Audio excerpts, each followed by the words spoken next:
সাগরে সৃষ্ট ঘূর্ণিঝড় সহ অনেক দুর্যোগ পার হয়ে গেলেও গত ৮ বছরেও নির্মাণ হয়নি সীতাকুণ্ডের সৈয়দপুর ইউনিয়নের বদরখালী, মুরাদপুরের গুলিয়াখালী, বারবকুণ্ড, কুমিরা, বাঁশবাড়িয়া সহ অন্যান্য ইউনিয়নের স্লুইস গেট ও জীবন রক্ষা বাঁধ। সাগরের জোয়ারের পানি ও পাহাড়ি ঢলের পানি এক হয়ে গ্রামগুলোতে প্রবেশ করে প্রাণহানির ঘটনাও ঘটতে পারে বলে আশঙ্কা অনেকের।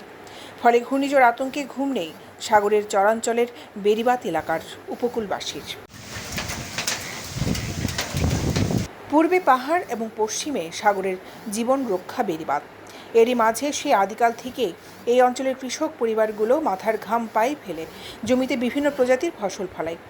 কিন্তু প্রতিটি বর্ষার মৌসুমে এসব উপকূলীয় এলাকায় রোপণ করা বিভিন্ন সবজি ও সোনালী ধান পাহাড়ি ঢলের পানি ও সাগরের নোনা পানি খেতে প্রবেশ করে জলাবদ্ধতায় কোটি কোটি টাকার ফসল এবং পুকুরের বিভিন্ন প্রজাতির মাছ ভেসে যাওয়ার খবর প্রায় শোনা যায়। মৌসুমী দেশের প্রত্যন্ত অঞ্চল থেকে আগত পাইকারগণ এখানকার উৎপাদিত সবজি কেনার জন্য উপজেলার বিভিন্ন হাট বাজারগুলোতে ছুটে আসেন। কিন্তু কৃষকরা কৃষি জমিতে দিনরাত পরিশ্রম করে তাদের লক্ষ্যে পৌঁছাতে পারছে না বলে জানান মুরাদপুর ইউনিয়নের গুলিয়াখালী গ্রামের কৃষক। এই বেড়িবাঁধের উপর আমাদের গুলিয়াখালী সিভিল নির্ভরশীল। এই বেড়িবাঁধের সুইচ গেটের উপর আমাদের পুরো এলাকা গুলিয়াখালী নির্ভরশীল।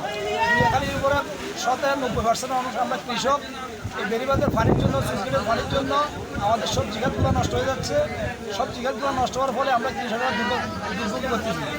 এখন যত শীঘ্র পারেন আপনারা আমাদের এই সুইচ গেটটা অতি তাড়াতাড়িভাবে এটা সংস্কার করার জন্য আবেদন করছি, যাতে আমাদের কৃষকগুলো বাঁচে।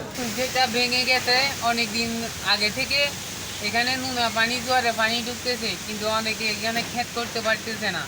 পানি আসি সব ক্ষেতগুলা ডুবে যায়, লবণ পানি ঢুকে যায়, কিন্তু এখানে মানুষের অনেক সমস্যা হচ্ছে। আর সুইচ গেটটা করে দিলে, একটু কাজ করে দিলে ভালো হতো। অপরদিকে উপজেলার সৈয়দপুর ইউনিয়নের UP chairman HM Tajul Islam Nizami তার মুঠোফোনে জানান, সৈয়দপুর বদরখালী স্লুইস গেট দীর্ঘ 8 থেকে 10 বছর ধরে অকেজো। এই অঞ্চলের হাজার হাজার কৃষক জমিতে ফসল উৎপাদনে অনেক ব্যাহত হয়। এই বিষয়ে উপজেলা নির্বাহী অফিসার মোহাম্মদ রফিকুল ইসলাম বলেন, উপজেলার গুলিয়াখালী সহ এই সংলগ্ন যে বেড়িবাঁধগুলো রয়েছে সেগুলোর যে সুইচ গেট এটা আসলে দীর্ঘদিন ধরে জর্জরিত অবস্থায় পড়ে আছে।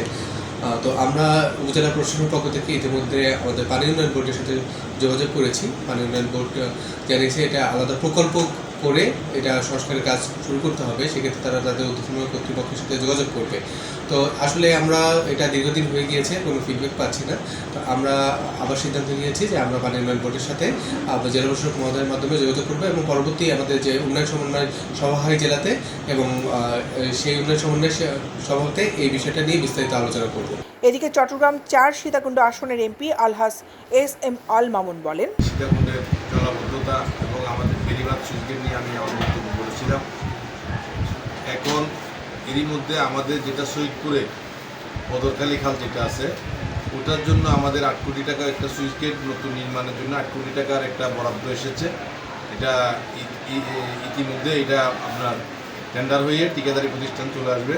এবং অন্য সুইচ গেট যেগুলো আছে এগুলো তো জলাবদ্ধতার একটা বিষয় রয়েছে।